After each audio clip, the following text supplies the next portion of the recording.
Buenos días. Ahora vamos a hablar de un tema que es muy importante y de mucho cuestionamiento. ¿Qué puedo hacer frente a un niño con autismo? Y bueno, en realidad lo que pretendo es posiblemente plantear algunas formas de innovar cómo se podría trabajar, ¿no? Para brindar nuevas oportunidades de crecimiento y contención emocional no solo a los niños o niñas con autismo, sino también a los padres e incluso a nosotros, maestros, profesionales, que de alguna forma directa o indirecta intervenimos con ellos. Em, en ese sentido, desde mi postura, puedo decir que es muy básica porque realmente vivir la experiencia de tener un niño o niña con autismo en casa es pues muy difícil, ¿no? Sobre todo cuando aún no podemos detectar si cuenta con refuerzos conductuales, como un punto de partida de donde nosotros podríamos trabajar con el niño.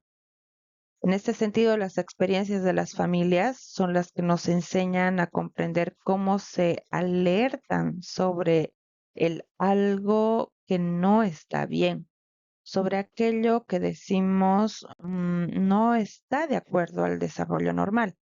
Es más, juzgamos lo que es normal y ese es el punto de partida.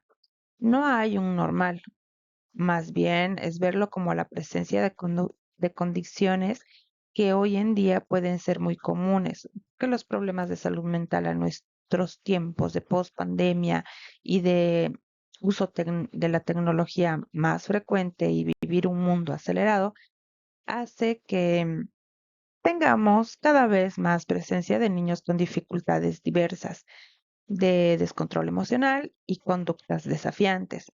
En este entendido, es de admirar a las familias que a un inicio les cuesta aceptar estas nuevas condiciones de vida de un miembro de la familia que era especial, era esperado con mucho cariño, con mucho amor.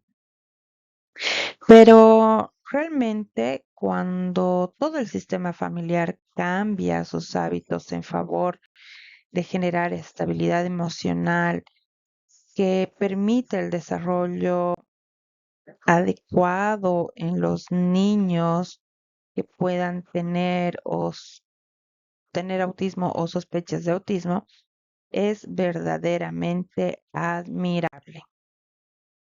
En este sentido, no intentemos pues cambiar a las personas con autismo, cambiemos el mundo para que ellos puedan florecer a su propio ritmo.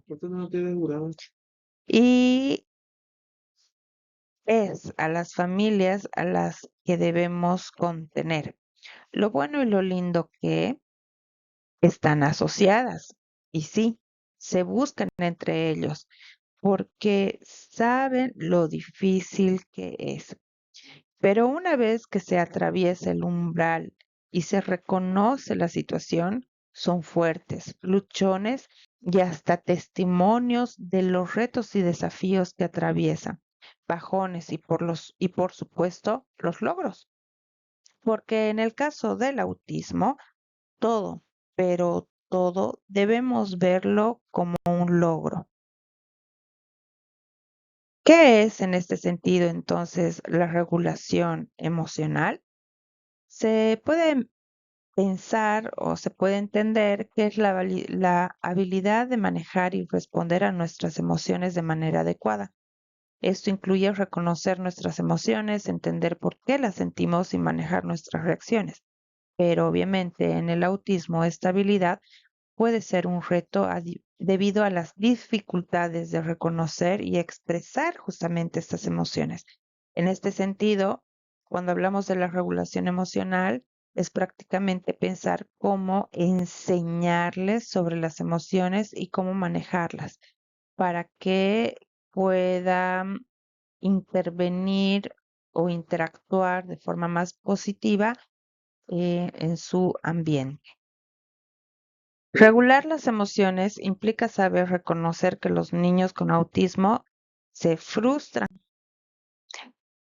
Y lo evidencian con llanto, enojo, gritos, inclusive aislamiento y posiblemente hasta agresión o autoagresión. ¿Qué podemos hacer? Es, es importante tomar una postura tranquila. Todo niño, incluso nosotros, nos damos cuenta cuando hay alguien incómodo frente a nosotros. Pues los niños con autismo se dan cuenta de igual forma si nosotros estamos incómodos, nerviosos, enojados o cansados. El niño con autismo no responderá a nuestras solicitudes. Cuando nosotros estamos tranquilos, ya le transmitimos tranquilidad. Con la paciencia y la tranquilidad se logra todo y algo más. La verdadera fuerza de una persona se encuentra en su serenidad. Podemos autotranquilizarnos con contar uno, dos, tres. Ahí voy. Respiro y sonrío. Parece chiste, algo muy básico, pero no lo es.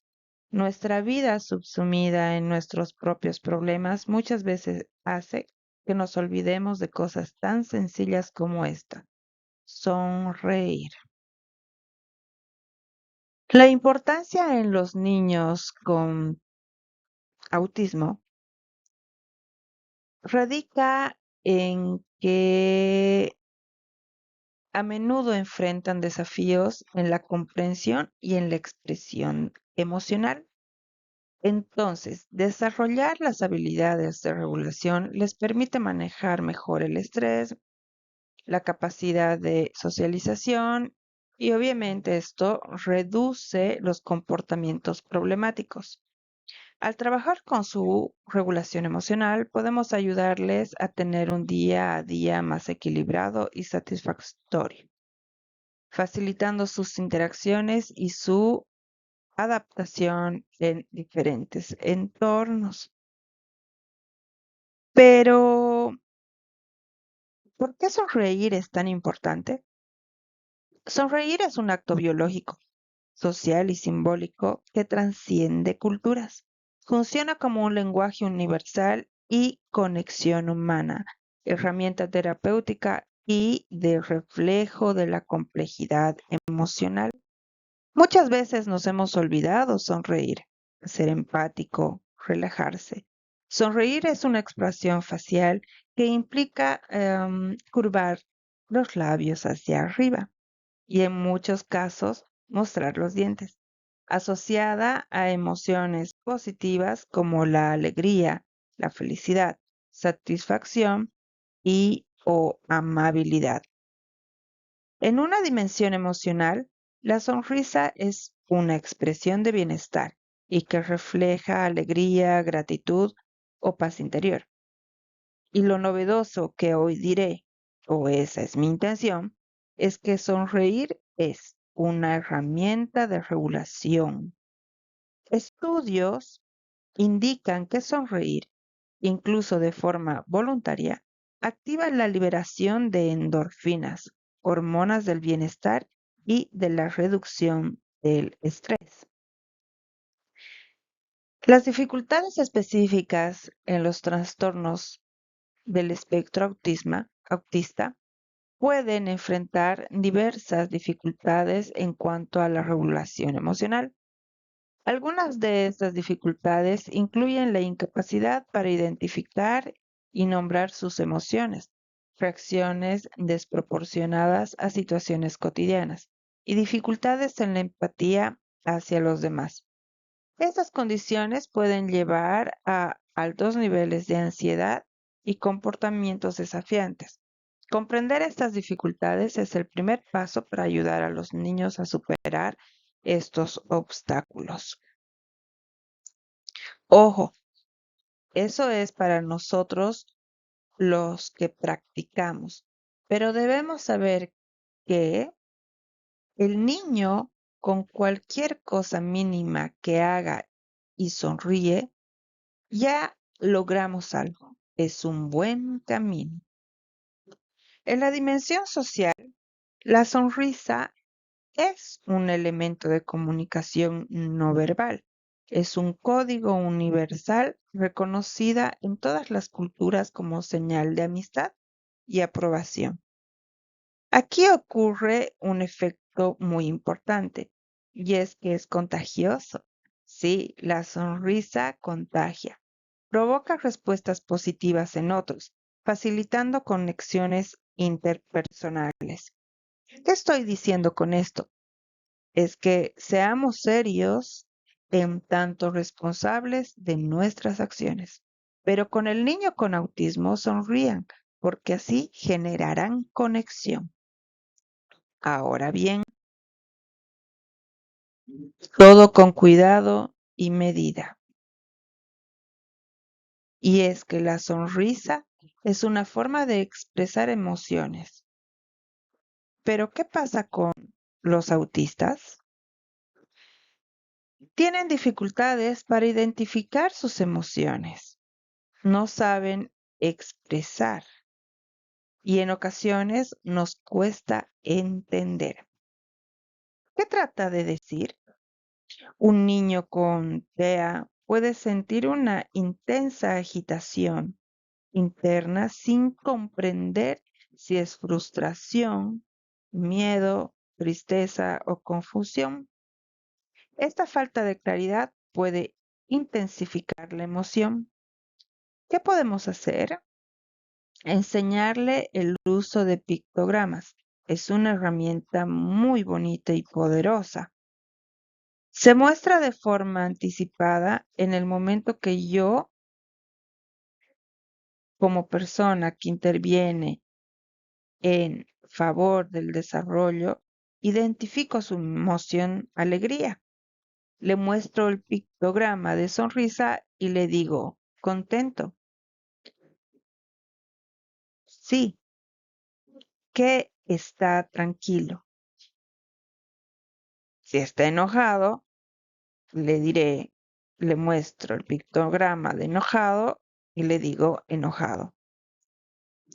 Le muestro los pictogramas correspondientes e incluso muestra la situación en que se da esa emoción. Y así el niño va asimilando las emociones, por ejemplo. Ahora bien, cada niño es distinto, como la paleta de colores. Digo azul, pero hay infinidad de tonalidades. Digo rojo, amarillo, hay muchas tonalidades distintas. Lo mismo con el autismo.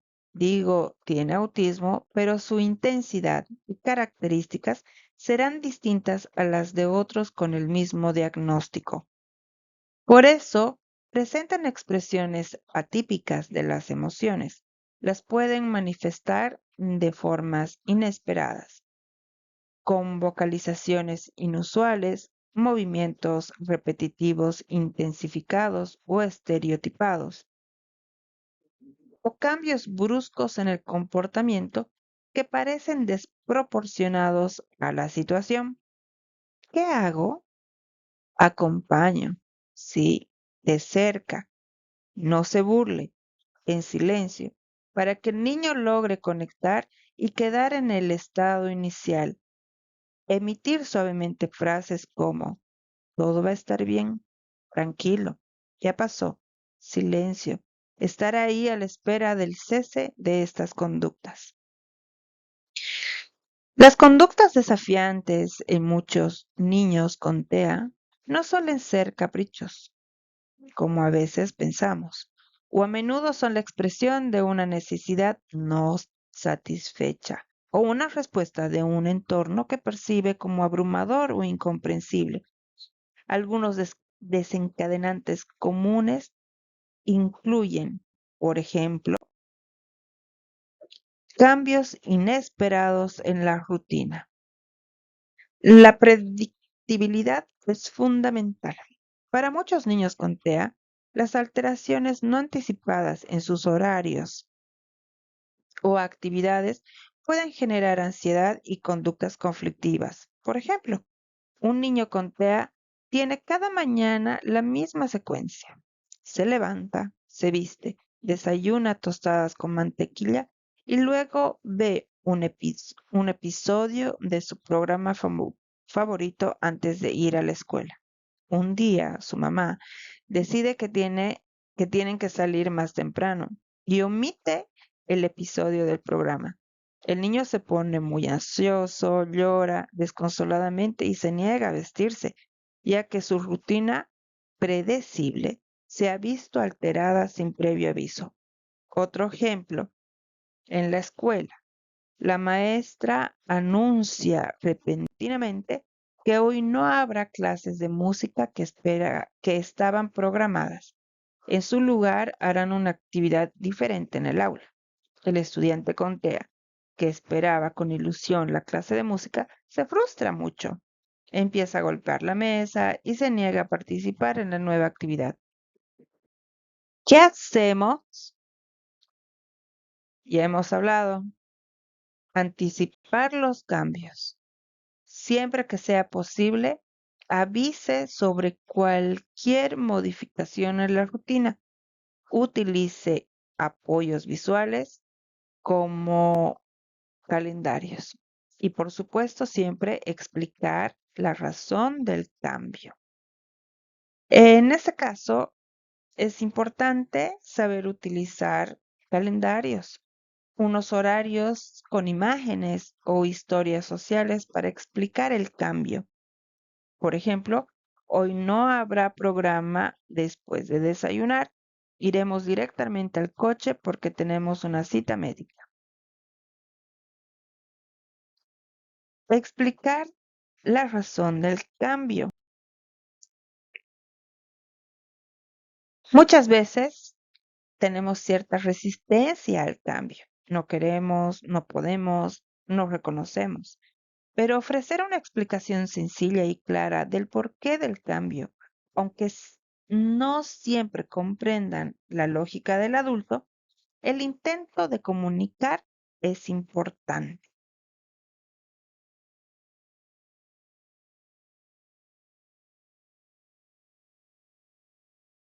Otro desencadenante de conductas desafiantes son los cambios inesperados de rutinas que ya hemos hablado y la sobrecarga sensorial.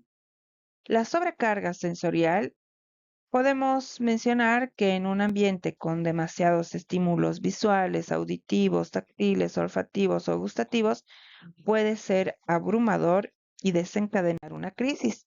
Por ejemplo, una fiesta de cumpleaños infantil. El ruido de muchos niños gritando, los globos de colores por todas partes, el olor fuerte de pizza o los juegos con luces intermitentes puede generar una crisis en el niño con TEA. Puede empezar a gritar o tener movimientos repetitivos o intentos frecuentes de querer escapar del lugar. Empieza a taparse los oídos, se pone muy agitado y puede insistentemente querer irse de la casa porque se siente demasiado abrumado. ¿Qué podemos hacer? Ofrecer espacios seguros, objetos o conductas seguras es una alternativa. Utilizar herramientas de protección sensorial y anticipar situaciones sensoriales intensas es importante. Ofrecer espacios seguros permite que, por ejemplo, en la casa se pueda crear una zona de calma, donde pueda retirarse si se siente abrumado. Estos espacios deben ser tranquilos, con pocos estímulos y quizás con objetos sensoriales relajantes, como mantas suaves o pelotas antiestrés. ¿Qué podemos hacer? También, sí, podemos utilizar herramientas de protección sensorial. Permitir que use tapones para los oídos, gafas de sol, ropa de comprensión si le ayuda a regular la entrada sensorial. Es una forma de permitir acotar ese sentimiento de abrumación. Anticipar las situaciones sensoriales intensas antes de ir a un lugar ruidoso o con mucha gente significa prepararlo, explicándole qué esperar, cómo puede pedir ayuda si se siente abrumado. Otro desencadenante de conductas desafiantes, y hemos hablado, cambios inesperados de rutinas, la sobrecarga sensorial y las dificultades en la comunicación. Las dificultades en la comunicación tiene que ver con esta incapacidad para expresar sus necesidades, deseos o frustraciones de manera efectiva. Y muchas veces cuando el adulto le dice no entiendo, decime, repetime qué, le puede llevar a conductas como rabietas o agresividad.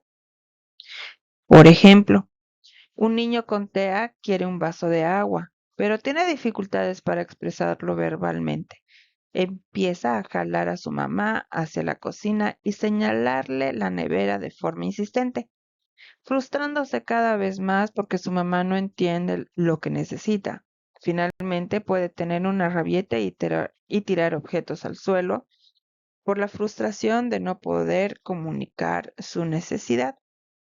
Otro ejemplo con un adolescente con TEA que se siente molesto porque un compañero de clase le ha quitado un lápiz, pero no sabe cómo expresar su enfado de manera socialmente apropiada, y en lugar de decir, por favor, devuélveme mi lápiz, puede empujarlo al compañero y quitarle algo a él, generando confusión y un conflicto innecesario.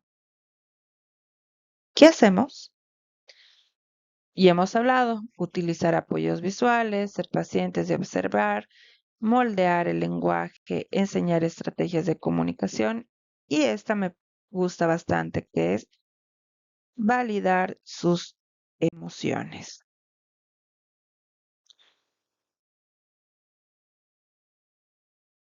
Utilizar los apoyos visuales, como los que hemos mencionado anteriormente, los pictogramas. También podemos tener letreros de comunicación o lenguaje de signos, y en ocasiones, si no tenemos pictogramas, podemos utilizar fotografías del mismo espacio donde habitamos o de aquellos que frecuenta, y fotografías del mismo para que también pueda reconocerse a sí mismo. Validar sus sentimientos es lo más recomendable. Aunque la forma de expresar la frustración no sea la adecuada, hay que reconocer su emoción y decirle, sé que estás frustrado porque no entiendes. Luego intentar ayudarle a comunicar la causa de esa frustración de manera más funcional le va a permitir poder entender algo. Solo hay una forma de ver las cosas hasta que alguien nos enseña a verlas con ojos diferentes. Otro desencadenante de la conducta desafiante, y hemos hablado, cambios inesperados de las rutinas, sobrecarga sensorial, dificultades en la comunicación, y también están las demandas o transiciones. Pedirles que hagan algo que no quieren hacer o interrumpir una actividad en la que están contentos, distraídos, puede ser un gran desafío. Por ejemplo, un niño con TEA está absorto jugando con sus bloques de construcción y su mamá le dice que es hora de cenar y que debe dejar de jugar.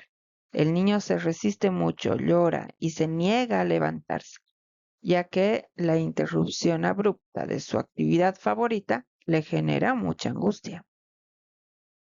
Otro ejemplo, en la escuela suena el timbre que indica el final de la clase de matemáticas y el inicio de la clase de educación física. Un estudiante con TEA que estaba concentrado resolviendo un problema se frustra al tener que cambiar de actividad y de no haberlo acabado. Puede negarse a guardar las cosas o a levantarse de su asiento. ¿Qué hacemos? Avisemos con tiempo. Indicar claramente cuándo va a terminar una actividad y qué va a ocurrir después. En 5 minutos vamos a dejar de jugar y nos vamos a lavar las manos para cenar. Es importante utilizar un reloj visual si es necesario. Hacer la transición de forma gradual, ofrecer opciones limitadas, utilizar refuerzos positivos y hacer la transición más atractiva. Entonces, avisar con tiempo es una buena estrategia.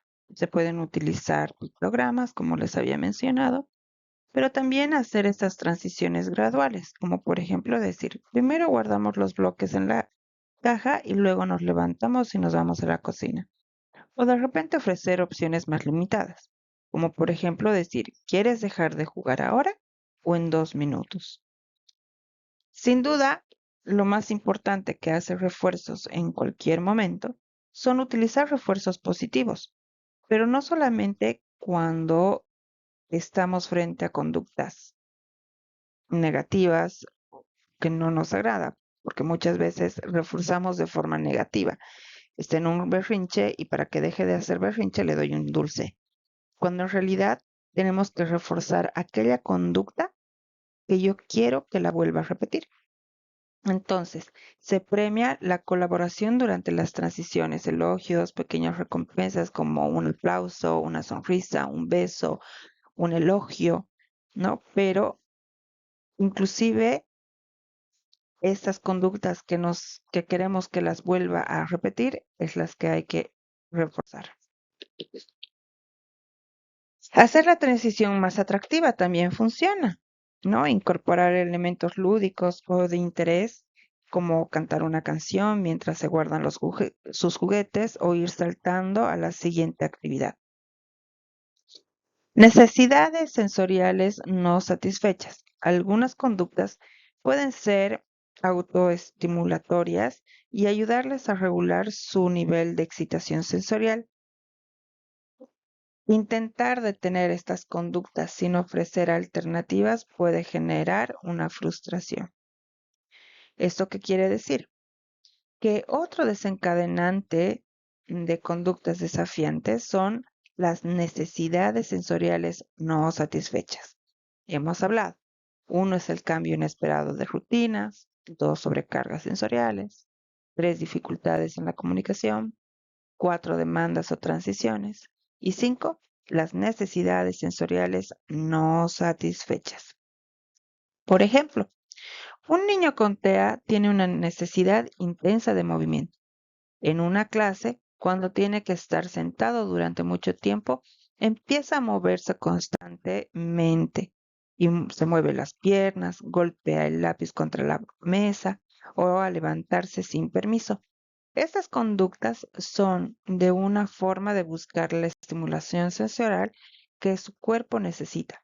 Si la maestra se, mm, se enoja constantemente sin ofrecerle alternativas para canalizar esa necesidad, tal vez con un cojín o descansos activos, su frustración aumentará. ¿Qué hacer? Identificar las necesidades sensoriales es importante. Ofrecer alternativas funcionales, integrar descansos sensoriales y también no prohibir las conductas de autoestimulación a menos que sean peligrosas. Identificar las necesidades sensoriales. Hay que observar qué tipo de estimulación busca, si es movimiento, presión profunda, texturas, sonidos, etc. Hay que ofrecer alternativas funcionales, como por ejemplo proporcionar actividades o de repente objetos que satisfagan esas necesidades de manera más apropiada, como pelotas antiestrés para la necesidad táctil, columpios o saltadores para las necesidades de movimiento o auriculares con cancelación de sonido para la sensibilidad auditiva. O de repente integrar descansos sensoriales, posiblemente dar algún tiempo durante el día o durante la clase donde el niño pueda salir para regular su emoción o su necesidad sensorial con alguna alternativa que lo pueda distraer. En este sentido, es importante recordar que no hay que prohibirle las condiciones de autoestimulación a menos que sean peligrosas. Las estereotipias, como los movimientos repetitivos, pueden ser de alguna forma de autorregulación. Entonces, comprender su función antes de intentar eliminarlas es prescindible, como por ejemplo el atleteo muchas veces es una necesidad de autorregulación. Entonces ahí se le puede enseñar a aplaudir o a chocar puños o a chocar palmas de la mano. Entonces lo que les enseñamos es a redirigir la energía hacia una actividad similar, pero más funcional. Lastimosamente, obviamente es caso por caso. No hay recetas y sí, el niño si bien necesita a alguien o de todos que estemos ahí, acompañando incluso con silencio. Igual necesita que ese alguien le permita la estabilidad de tener horarios para realizar actividades, así lograr el aprendizaje de nuevas conductas y hábitos. Ese punto lo tomo como controversial, porque si bien necesita la flexibilidad de observar y permitir que experimenten, es con límites, porque en su modus operandi hay dificultades para adaptarse a cambios, la rigidez de sus rutinas y los patrones de pensamiento hace que nosotros debamos aceptar las conductas y secuencias que ellos presentan, ya sean con autos, cubos, lápices u objetos, incluso sus propias rutinas, como el sacarse los zapatos o fijarse en algún tipo de juguete. La dificultad de adaptarse a los cambios es porque las descargas emocionales de algunos realmente no pueden con la bulla o hay mucha sensibilidad al sonido, pero hay otros niños que logran desarrollar habilidades musicales y el sonido con instrumentos musicales que para ellos no es intrusivo en su mundo. ¿De qué depende? Pues de su entorno. La estimulación y las experiencias previas, si el niño se relaciona con elementos en su infancia, a medida que va creciendo, las asimila de forma positiva. Pero si recién reconoce elementos más adelante, es más probable que tenga resistencia. Pero si está asociado con algunos elementos innovadores y que hayan sido asimilados de forma más temprana, podrá adaptarse y en el proceso de adaptación a nuevos contextos como los escolares serán más viables. Por eso la importancia de la estimulación, porque al final lo que se hace es mostrar algunos elementos a temprana edad que al momento de familiarizarse en el ámbito escolar, sobre todo, ya serán más familiares y obviamente se adaptará mejor. Los niños con autismo realmente procesan el mundo y su contexto de forma distinta, por tres razones. Por diferencias en la comunicación social, por patrones de pensamiento y la sensibilidad sensorial. Por eso la importancia de tres elementos, de saber anticipar, de tener espacios seguros y de saber utilizar los refuerzos positivos. La anticipación. Esto se puede hacer utilizando agendas visuales, donde estén los horarios y también el uso de pictogramas para anticipar las actividades del día, las transiciones y los cambios. Esto permite al niño estructura y reducir la incertidumbre. También podemos utilizar historias sociales, como por ejemplo narrativas personalizadas que describan situaciones sociales específicas, explicando las expectativas, los sentimientos de los demás y las respuestas apropiadas. Y por supuesto, hay que advertir cambios de forma anticipada, ¿no? Esto quiere decir que antes de un cambio o una transición hay que avisar con tiempo suficiente y explicar claramente lo que va a suceder. Habíamos hablado también del refuerzo positivo. Entonces, identificar reforzadores, como por ejemplo elogios, objetos, actividades preferidas, y utilizarlos para recompensar las conductas deseadas y los intentos de autorregulación. Esto implica que el refuerzo puede ser inmediato y específico, ofreciendo una recompensa al momento de que veamos que ha hecho una actividad que queremos que repita, entonces la reforzamos. Le podemos decir, esto me puso feliz, lo has hecho muy bien. Entonces el niño va a ir aprendiendo y asimilando para volverlo a hacer. Y por supuesto, podemos utilizar un sistema de recompensas visuales. Esto significa que se pueden utilizar puntos, fichas o estrellas como una forma en la que el niño recibe un objeto de forma recompensatoria.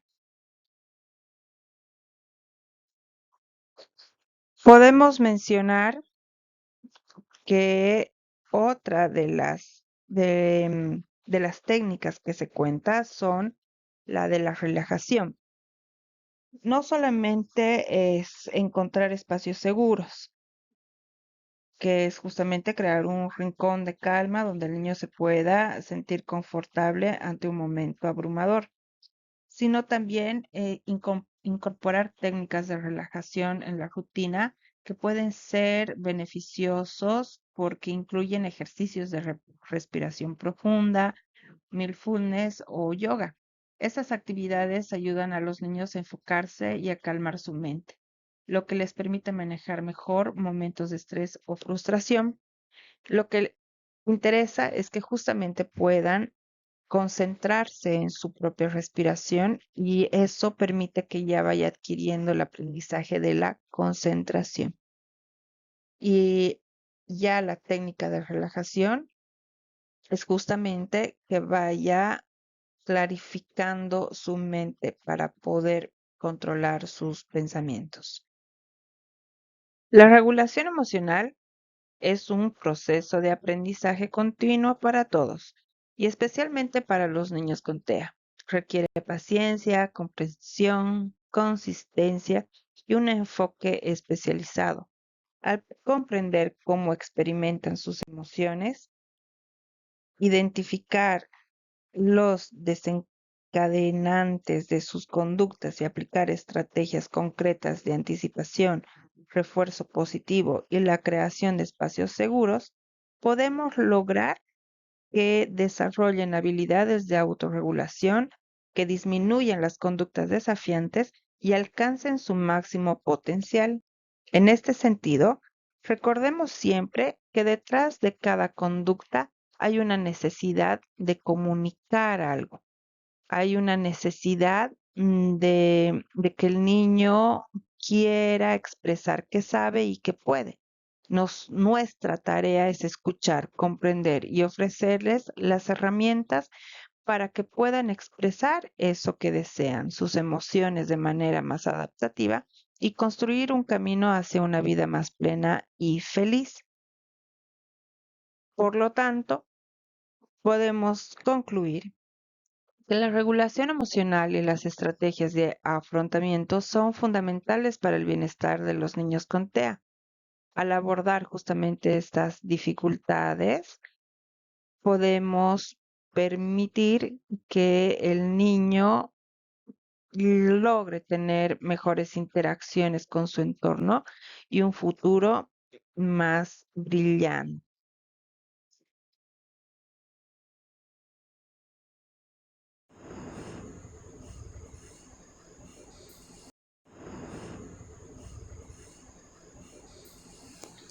Muy bien, Pau. El autismo se considera que, o se cualifica en 3 grados. Sí. ¿Puedes explicarles los 3 grados de autismo? Ya Claro que que dices sí, que si es no, un espectro. si no, no estaría por aquí, básicamente. Bueno, básicamente el grado 1 es el que tengo yo y yo sí que soy verbal, no como otros que no pueden hablar porque no son verbales. Y bueno, ser de grado 1 es bastante sencillo, se necesita un poco de terapia y ayuda, pero por lo demás es bastante más fácil de tratar, es el más fácil de tratar. El segundo grado ya es más en plan complicadito, porque tienes que tener un poco más de paciencia y bueno, un poco más de ayuda, paciencia y amor. Y el tercer grado, básicamente, es el más grave, que tiene que ser tratado con mucha terapia, mucho amor y cariños. ¿Y todos los autistas hablan como tú? Bueno, si hay alguien que hable igual que yo, no lo conozco. Eso para comenzar, pero ahora dejándonos de bromas, hay autistas que no son verbales y otros que sí lo son. Yo soy verbal y por eso ahora estaría hablando ahora mismo con todos ustedes. Pero un niño que no es verbal no podría ni hablar.